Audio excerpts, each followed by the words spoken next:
So, welcome to this episode of Kemog's Street Brain Radio. As you can hear, I'm about to cross a road and I find myself in the Hibiya Park in the center of Tokyo. It's a beautiful day. It's green and it's really a happy day. But the world is really in turmoil, and in this episode I would like to talk about the road to AGI. Well, probably should be the roads to AGI, because there could be more than one road to artificial general intelligence. This is very important because I understand that there are more than 200 independent attempts at building AGI. And one of the great problems is whether artificial general intelligence would be realized through large language models. Of course, large language models are the crucibles of technological developments. And earlier it used to be that there were different attempts at different modalities of cognition, so to speak, so that people were trying to understand image recognition and natural language processing and mathematical formulation. But now everything seems to be flowing into the great river of large language models. And this is interesting because in the human brain, it would appear that, at first we are concerned, language actually is the pinnacle of human cognition, and things are changing very rapidly. So we need to chart our endeavors from here. And so it's really interesting time to be alive, quite exciting time to be alive, and it's really interesting because when we talk about super intelligence, maybe we are talking about how to go beyond human brain. But at present, what we're doing is to try to emulate the human capacity, because arguably large language models are based on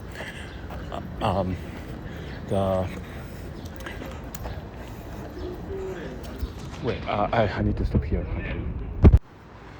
So language is quite interesting aspect of brain's functionality, and one theory of the origin of language is that it probably took over other functional aspects of the brain, so that the brain has a visual perception and auditory and tactile and smell and all these sensory modalities prepared, and all the arena for the language to develop. And so language is at the pinnacle of all these multi-sensory cognitive networks, and that's one way to look at language. So in a way, language kind of summarizes how we understand the world.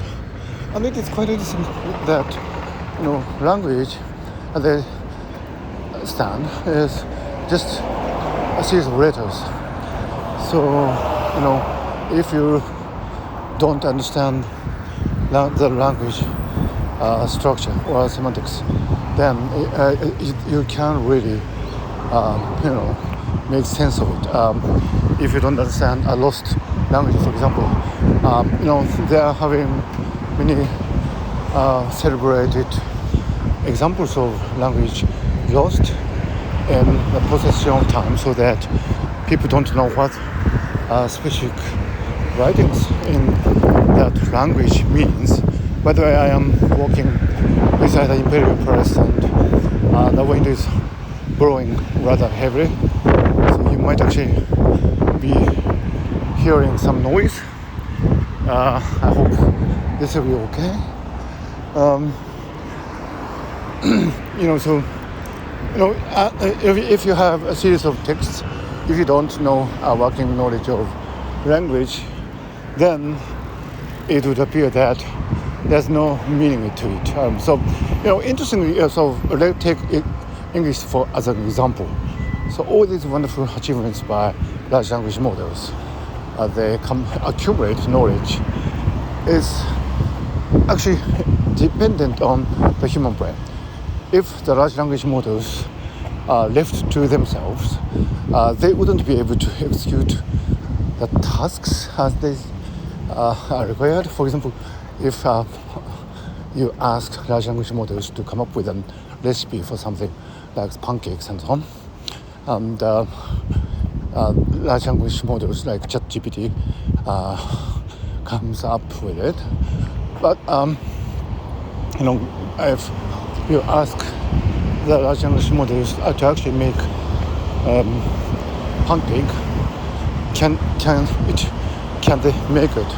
This is a really interesting test of the general cognitive abilities of large language models, and in that you may actually find the proof of artificial intelligence systems, and whether they have built AGI can be probably tested by the famous coffee making task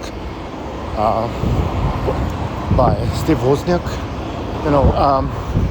In it, the idea is that if you go to a random household and you are asked to make coffee, can you make it?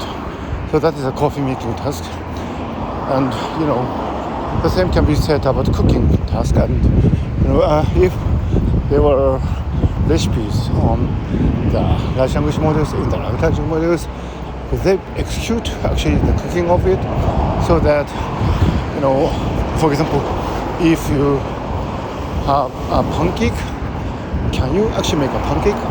And this test can be carried to any further points, because, for example, suppose there were eggs used in a recipe, and if you prepare an egg in the kitchen, then the AI would be able to grasp it and break the egg and use it for the cooking process. But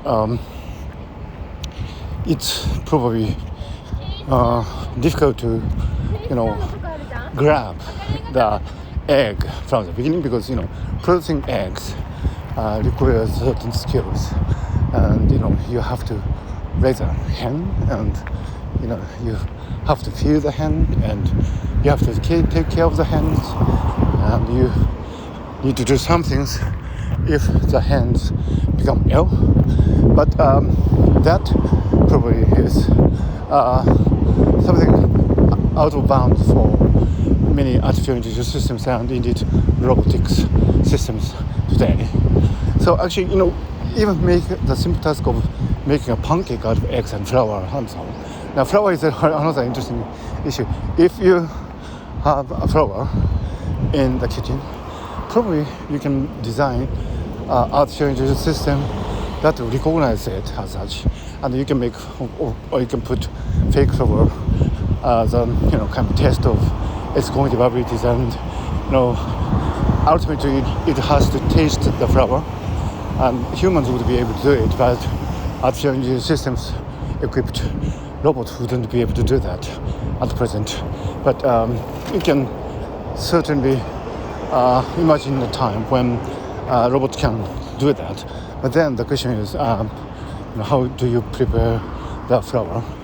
And it depends on, again, the whole process of harvesting and grinding and putting the flour into the paper bag and transportation and so on. So all these things make you wonder. Large language model, although the large language models are certainly very impressive in their achievements, they are ultimately dependent on the society of human brains. Actually, you can even say that the large language models are augmented by human brains, or vice versa, the human brains are augmented by large language models, and that's a lot. And so it's quite difficult actually to imagine how you can prepare a whole bunch of cognitive skills and motor skills that would make the whole human society. So one challenge for the large language models would be to replace human society altogether. If we had planet Earth B, and if we evacuate all human interventions and leave it with just large language models and its hordes of robots, would they be able to build something equivalent to the human civilization on that planet B? And that, I think, is a very interesting question. And at present, it doesn't seem that they would be able to do it. So, long before the advent of large language models, we have built a highly developed, sophisticated society, the civilization. And so, natural languages are very interesting. And what the LLMs are doing is ultimately very interesting, but they are actually something that would function only in relation to human brain. The LLMs are impressive because we read them. If we don't read them, then it's nothing. It's just a chunk of bits on the digital computer. So can we say that it is artificial general intelligence? I don't think so. I think the humans are ultimately here to give meaning to large language models, not the other way around. And so I think, in terms of general intelligence, I think animals are much more, equipped with a series of cognitive tasks that would make survival in the wild possible. All the animals on this earth, and plants and fish and birds and insects, all these creatures, because they can live and proliferate on their own, they qualify as intelligent beings much more than the network of computers on the internet that is giving rise to artificial general intelligence. And not only that, at present, large language models are dependent on the corpus of the internet and all this accumulated knowledge of human society. So if you replace all the data with another data corpus, then it will be totally different artificial intelligence models. And this leads to a really interesting speculation about the nature of AI. For example, the implicit codes of culture are different from culture to culture. So, for example, what we do here in Japan, different from, in general, different from what they do in English-speaking countries, and that is cultural diversity. But do they? Do the artificial intelligence systems actually reflect that kind of cultural differences? This, I think, is a really interesting question, one that is not often asked because we tend to assume that there is one single human cognitive system, which is okay as far as some battery questions concerning IQ concern, for example, numerical operations, spatial operations, and linguistic processing and so on, which we assume to be independent of language, the particular language system that used to describe and solve them.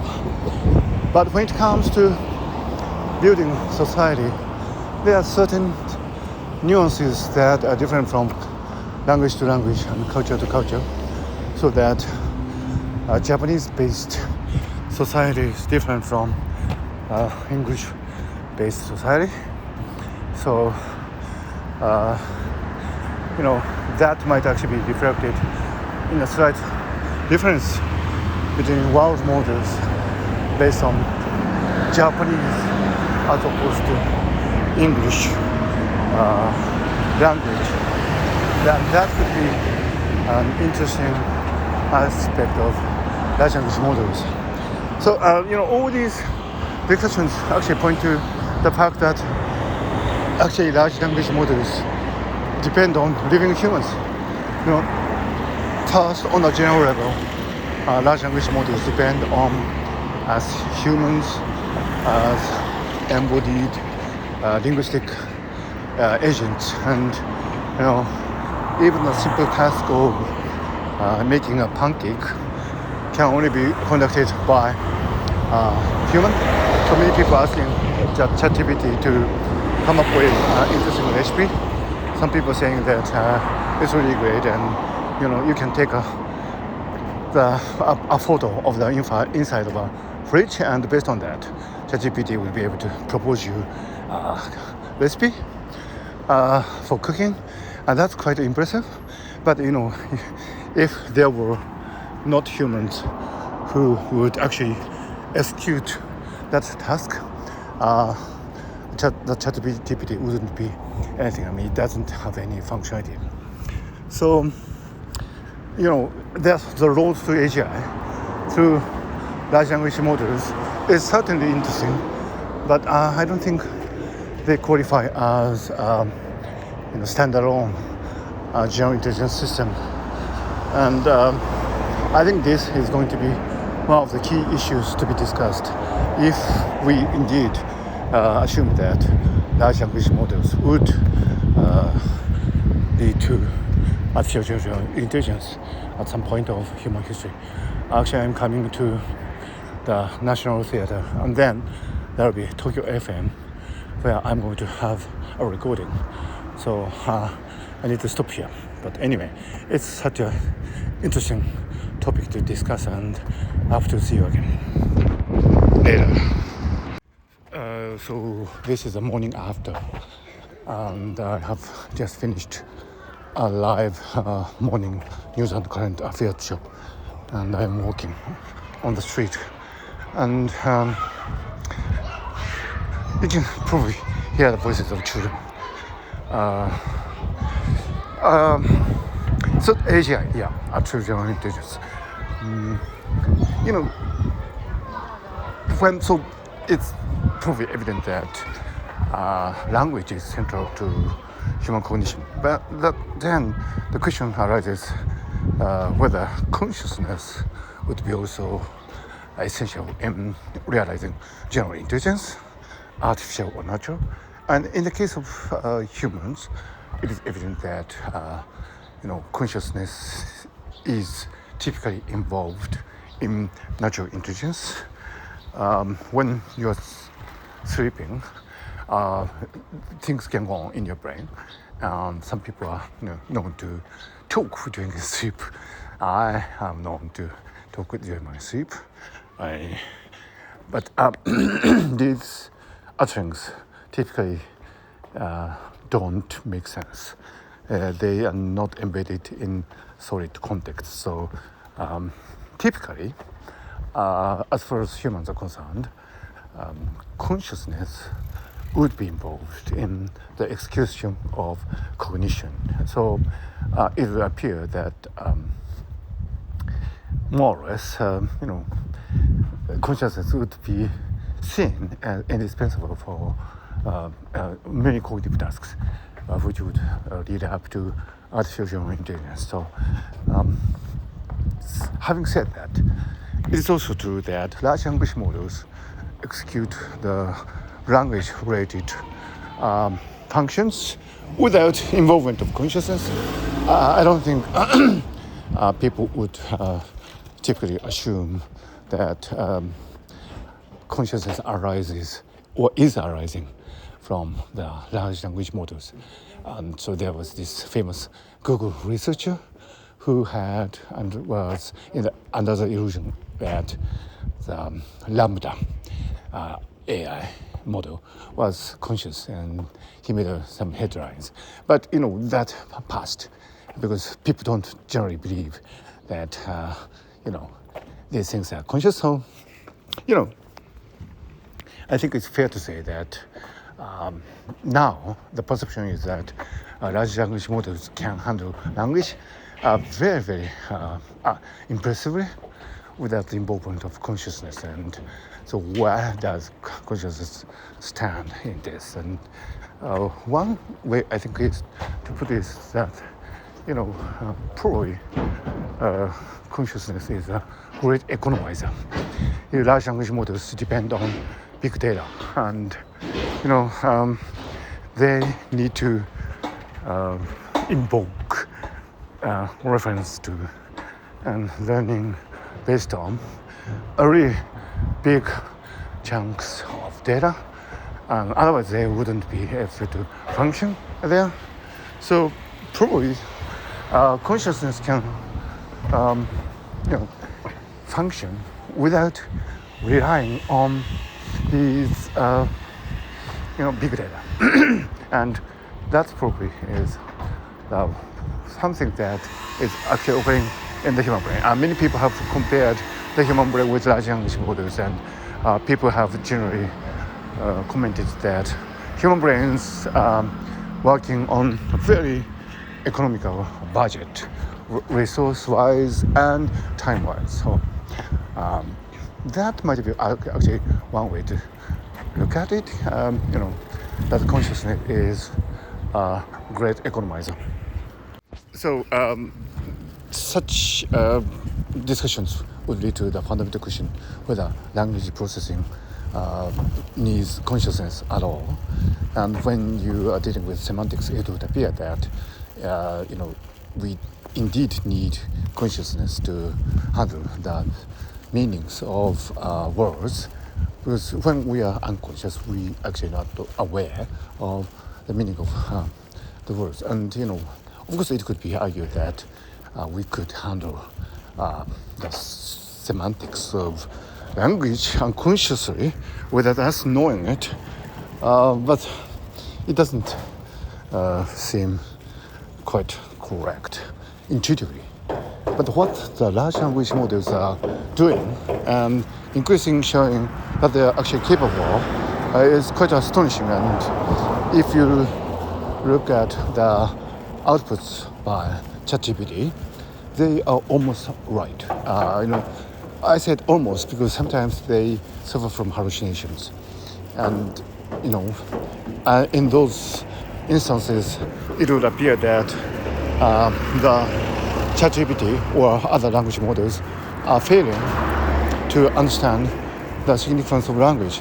But having said that, the really difficult issue is that some humans actually do behave as if they are hallucinating, making factual errors and talking out of context and saying irrelevant things. So you cannot argue that large language models such as ChatGPT are inferior to humans. Actually, humans are as bad as those.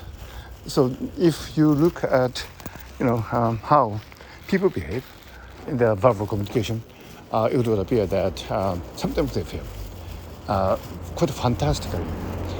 So the real question is whether we are really indeed entities which handle natural language processing with consciousness necessarily, and or consciousness is something that something luxurious. I mean, it's something like a bonus added on to the fundamental cognitive processes, and we need consciousness for something more subtle. Indeed, it would appear, if functionally, there could be some, differences, subtle nuances different from between humans and ChatGPT or other language models, and that's something might be actually depending on consciousness. But what is that? It is increasingly dwindling window of functionality, and it will be quite interesting to discuss and pin down, if we may, what the significance of consciousness, if any, is in handling large language models, which serve as a basis for artificial general intelligence. So it would appear that at present, the most significant strategy towards artificial general intelligence would be to go through the large language models, and since language at the pinnacle of multisensory processing in the brain, it makes sense. But then the question is, does language require consciousness to be processed in a robust manner, especially in the semantic sense? And the jury is still out. But I think the fact is that even if consciousness is required in some ways about in language processing, the role will be quite subtle one. And so in the process of language processing, language recognition, consciousness might be needed only at certain very limited but crucial points. But if you look at the life history of an organism, then even for example, 99% of the processing can be done unconsciously. If a very crucial but very subtle interaction points could be only handled by consciousness, then it would mean that these are indeed crucial, because life is about sustainability, and if processing can be done 99% of the time without consciousness, only 1% crucially depends on consciousness, then of course it will be necessary for conscious processes to be involved in handling the information. And I think that's a very significant aspect of consciousness and language processing in general. So in that aspect, artificial general intelligence might actually depend on consciousness. 99% of the time it might do just great with its consciousness, but in the crucial 1%, which will be a minority of the processing time, it might actually depend on consciousness. And in terms of life history, that might actually turn out to be very crucial. So artificial intelligence systems, they do not actually have a sustainability credential, because they have been here and because of human interaction. And as I argued earlier in this episode, the efficiency of large language models are dependent on human intervention, human presence. So LLM are just augmenting human presence. So in that aspect, I think we have a coherent view of large language models ultimately failing to achieve AGI in a sustainable way because they lack consciousness at some crucial points in sustainability and life history. So I think this discussion has come to a really interesting point where, for a majority of the domain, large language models would handle linguistic information quite robustly, or so it seems, until they come to a certain point in the history of interaction. And after all, we exchange words so that we could live better or at all. And in order to do that, the interaction must be sustainable. And the knowledge of the world represented in language must be also sustainable. And in order to realize that, probably we need consciousness. And consciousness would probably be something that becomes apparent when you have sufficiently long time of interaction in an embedded way, an embodied way in the open environment. Otherwise, we wouldn't notice the difference. So the Turing test, although is quite wonderful, would be failing because it just assumes typically a fixed window of interaction, and it is not really an embedded or open situation. So probably we will close this episode of Cambridge Street Brain Radio by saying that large language models are impressive in passing the Turing test. However, the Turing test itself was perhaps limited in its ability to specify what the human cognition is all about, and crucially, consciousness would be involved in the sustainable execution of all the different aspects of interaction with the environment and between the agents. And in order to do that, consciousness would be needed in some crucial points, and that if only representing say 1% of the whole interaction would be crucial in sustaining what we know as life.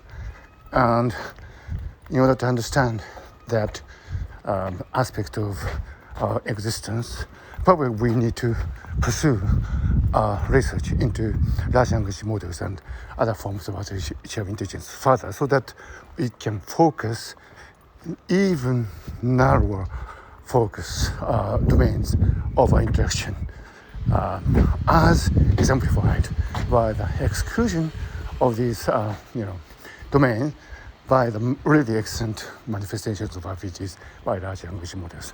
So with that thought, I would close this episode of Cambridge Street Brain Radio. Thank you for listening.